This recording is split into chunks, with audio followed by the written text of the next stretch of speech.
મોરબી મહાનગરપાલિકા દ્વારા વિકાસ સપ્તાહ અન્વયે આયોજિત સ્વદેશી મેળો ખુલ્લો મુકાયો। 60 સ્ટોલ સાથે સ્થાનિક કારીગરો માટે થયું રોજગારીનું સર્જન। વિકાસ સપ્તાહ અને શહેરી વિકાસ વર્ષની ઉજવણી અંતર્ગત વોકલ ફોર લોકલની નેમ સાથે મોરબી મહાનગરપાલિકા દ્વારા 9 થી 18 ઓક્ટોબર દરમિયાન મોરબી શહેરમાં એલી કોલેજ ક્રિકેટ ગ્રાઉન્ડ ખાતે સ્વદેશી મેળા શોપિંગ ફેસ્ટિવલનું આયોજન કરવામાં આવ્યું છે। જે પ્રદર્શન વેચાણ મેળાને આજે કલેક્ટર શ્રી કેબી ઝવેરી અને મહાનગરપાલિકાના કમિશનર શ્રી સ્વપ્નિલ ખરેની પ્રેરક ઉપસ્થિતિમાં ખુલ્લો મૂકવામાં આવ્યો હતો। વિકાસ સપ્તાહ અંતર્ગત દિવાળીના પર્વ પર સ્થાનિક ઉદ્યોગકારો અને હસ્તકલાના કારીગરોને સ્થાનિક કક્ષાએ રોજગારી મળી રહે તેવા હેતુથી સ્વદેશીની થીમ સાથે આયોજિત 10 દિવસીય મેળામાં વેચાણ પ્રદર્શન માટે 50 સ્ટોલ ઊભા કરવામાં આવ્યા છે। ઉપરાંત ખાણીપીણી માટેના જુદા જુદા સ્ટોલની વ્યવસ્થા કરવામાં આવી છે।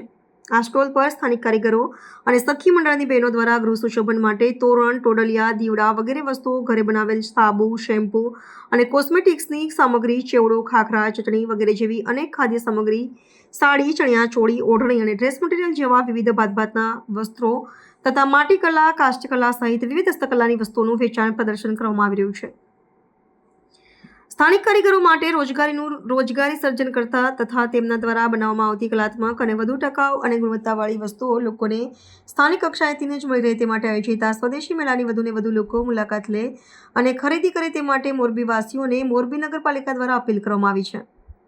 આ મેળાને ખુલ્લો મૂકતી વેળાએ મોરબી મહાનગરપાલિકાના ડેપ્યુટી કમિશનર શ્રી કુલદીપસિંહ વાળા અને Sanjay Soni, chief fire officer Shri Devendrasinh Jadeja, સખી મંડળની બહેનો અને મોરબી શહેરવાસીઓ ઉપસ્થિત રહ્યા હતા।